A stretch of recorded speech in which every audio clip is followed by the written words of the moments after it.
నాయకులు కంచల విజయభాస్కర్ గారు మనతో పాటు సిద్ధంగా ఉన్నారు. మరి కాసేపట్లో వైసీపీ నాయకులు పెరిగి వరప్రసాద్ గారు మనతో పాటు జాయిన్ అవుతారు. ప్రస్తుతం వ్యవసాయ రంగ నిపుణులు జలపతిరావు గారి దగ్గరికి వెళ్దాం. జలపతిరావు గారు నమస్తే అండి. నమస్కారం అండి.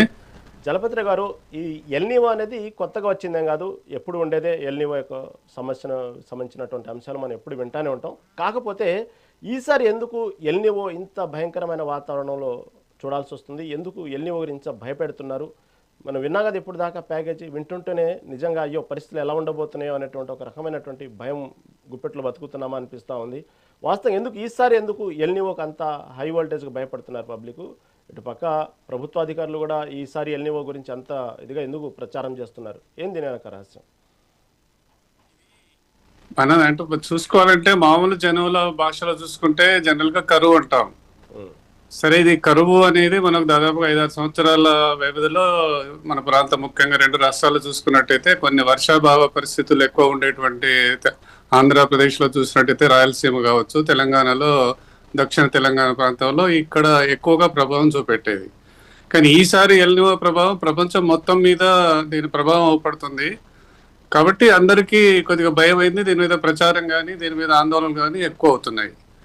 దీని ప్రభావం ఎక్కువ ఉంటుంది అని ఇంతకు ముందు అనుకున్న దానికంటే ఇప్పుడు మనం గత 4-5 రోజుల నుంచి చూసినట్టయితే నిజమే అని భయపెడుతున్నటువంటి సందర్భం కూడా మనము ఆలోచించవలసిన అవసరం ఉంది. ఎందుకంటే ఉష్ణోగ్రతలు గత 4-5 రోజులలో వర్షాలు పడవలసినటువంటి జూలై మాసంలో ఎండ తీవ్రత విపరీతంగా పెరిగింది.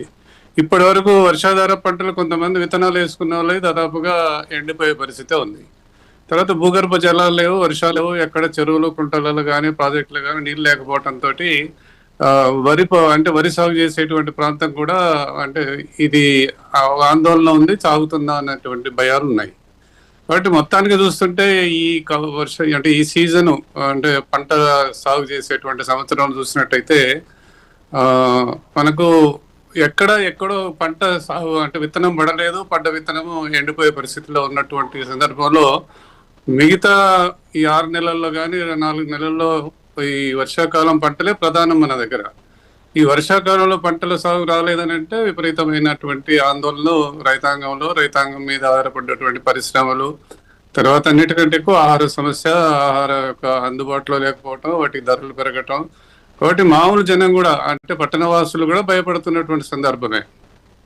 కాబట్టి ఇది ఆందోళనకరమైన విషయమే. కానీ మనం గమనించవలసింది ఏంటంటే ఇలాంటి సందర్భాల్లో కూడా మన పూర్వీకులు కానీ ఇంతకుముందు పరిశోధనా సంస్థల్లో పనిచేసినటువంటి అధికార యంత్రాంగ వ్యవస్థవేత్తలు కానీ ఎంతో కొంత సమాచారం రైతులతో పాటు పంచుకోవటం, దీన్ని ఎదుర్కొనేటువంటి అంటే ప్రభుత్వాల జోక్యంతో కూడా ఉండేది.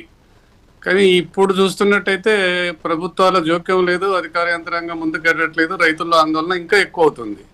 అంటే వాళ్ళ సమస్యలు తీర్చే వాళ్ళు కానీ వాళ్ళ సమస్యలను అడ్రస్ చేసే వాళ్ళు ఎవరు లేరు. వాళ్ళకి ప్రభుత్వాలు కూడా వాళ్ళని ఆదుకునేంత లెవెల్లో ఉన్నాయా అన్నటువంటి ఇంకో రెండో భయం కూడా చాలా మందిలో ఉండటం ఒకటి ఆందోళనకరం అవుతుంది. కాబట్టి ఇది సమాజానికి అన్ని రంగాలకు అందరికీ ఇబ్బందికరమైన పరిస్థితుల్లో చూస్తుంది. ఎందుకంటే వ్యవసాయ రంగం మన భారతదేశం వ్యవసాయక దేశం కాబట్టి ముఖ్యంగా తెలుగు రాష్ట్రాలు ఇంకా ఎక్కువగా వ్యవసాయం మీదనే ఆధారపడేటువంటి పరిశ్రమలు మన ప్రాంతంలో చాలా తక్కువ. కాబట్టి మరి వ్యవసాయం లేకపోతే కూలీలకు సమస్య, రైతాంగానికి సమస్య, ఆహార సమస్య అన్నీ అవుతుంది. కానీ ఇలాంటి పరిస్థితులను కూడా ఎదుర్కొన్నటువంటి దాఖలాలు ఉన్నాయి మనకు. అంటే ఎంతో కొంత నష్టాన్ని పూడ్చుకునేటువంటి అవకాశం మనకు అంటే చెప్పుకోవాలంటే ప్రకృతి ఎక్కడైతే ఇబ్బంది పెడుతుందో అదే ప్రకృతి మళ్ళీ అవకాశాలు కూడా కలిగిస్తాయి. ఇంతకుముందు మనం చర్చించినట్టు అంటున్నట్టుగా రకరకాల పంటలు ఉన్నాయి మనం సాగు చేసుకోవడానికి. కానీ ఈ పంటలు సాగు చేసుకునేటువంటి అవకాశం కానీ ఆచరణ కానీ ప్రభుత్వాలు కానీ ప్రభుత్వాలు యంత్రాంగం రైతాంగానికి ఇవ్వగలిగిందా, రైతాంగాన్ని ఇలాగ ముందుకు తీసుకెళ్ళిందా అనేది ఒక పెద్ద ప్రశ్న. కాబట్టి ముందుగా చెప్పుకోవాలంటే ప్రభుత్వ సంస్థలు ఇలాంటి వాతావరణాన్ని ఎదుర్కోవడానికి ఎలాంటి చర్యలు తీసుకోలేదన్నది మాత్రం అందరం వ్యవసాయ నిపుణులు అంటున్నారు. తర్వాత రైతాంగం అందరూ ప్రభుత్వాలు చొరవ చూపలేదు. ఇప్పుడు చెప్తే ఎలాంటి పంటలు మార్పు చేసుకోవటం అంత సులభం కాదు. ఇప్పుడు చెప్తున్న పంటలన్నిటినీ సాగు చేయాలంటే విత్తనాలు సరఫరా కూడా ఒక పెద్ద సమస్య. తర్వాత ఇవన్నీ కొంటాము, ఇప్పుడు కొత్త పంటలన్నీ మేము మార్కెట్లో ప్రభుత్వమే కొంటుంది అన్నటువంటి ఒక అభయం మాత్రం కూడా ప్రభుత్వాల నుంచి రావట్లేదు. కాబట్టి ఇప్పుడు ప్రభుత్వాల బాధ్యత ఎక్కువ ఉంటుంది అన్నది మనం మర్చిపోవద్దు. రైట్ జలపత్ర గారు కొంచెం ఫోన్ ఫిక్స్ చేసి పెట్టండి ఒకసారి, చేతిలో పట్టుకుంటున్నారు. ఓకే, కదులుతుంది. నెక్స్ట్ టైం కొంచెం మళ్ళీ ఈ లోపు మీరు ఫిక్స్